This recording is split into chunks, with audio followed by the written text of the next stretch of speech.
Republic Bangla যে বিজেপির দালাল সেটা আরো একবার প্রমাণ পেল। এবারে বাঁকুড়ায় খবর পরিবেশন করতে গিয়ে সেখানকার মানুষ রিপাবলিক বাংলাকে তাড়া করলো। দেখুন, ভুলভাল তথ্য সম্প্রচার করছিল। আমি আপনাদের সেই ভিডিওটা পুরোটা দেখাচ্ছি, দেখুন ভিডিওটা। তুমি তো বিজেপির দালাল, তুমি এখানে ফাঁকা জায়গায় দাঁড়িয়ে কেন কথা বলছো? পুলিশ হলের ভিতরে কথা বলোনি? হ্যাঁ, কিসের জন্য? পুলিশ হলের নামে না না না, পুলিশ হলের নামে যে বাঁকুড়ার পুলিশ হল, গ্রামের ভিতরে ঢোকার সাহস নেই। গ্রামের বাইরে থেকে ভুলভাল মন্তব্য করছিল, ভুলভাল তথ্য পরিবেশন করছিল, সেখানকার মানুষ কিভাবে তাড়া করছিল। আমার কোনো রকম এটা শুনবো না, এটা ব্যক্তিগত হচ্ছে। এই হচ্ছে রিপাবলিক বাংলার আসল চরিত্র। পুলিশের লোক ছেঁড়া জুতো পায়ে ঘুরে বেড়াচ্ছে, মেয়ে ছেলে চলুন দেখাবে, চলুন। আমি শুনবো না, চলুন।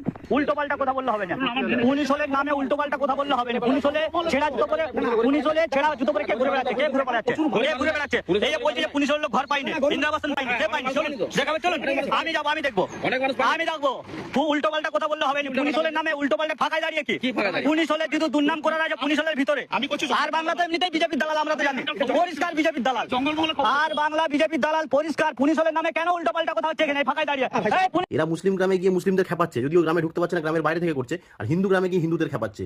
মানে রিপাবলিক বাংলা এরা যে কত বড় চুতিয়া, এই ধরনের ভিডিওগুলো দেখলেই বোঝা যায়। এদের বর্জন করুন, যেখানে যাবে সেখানেই তাড়ান।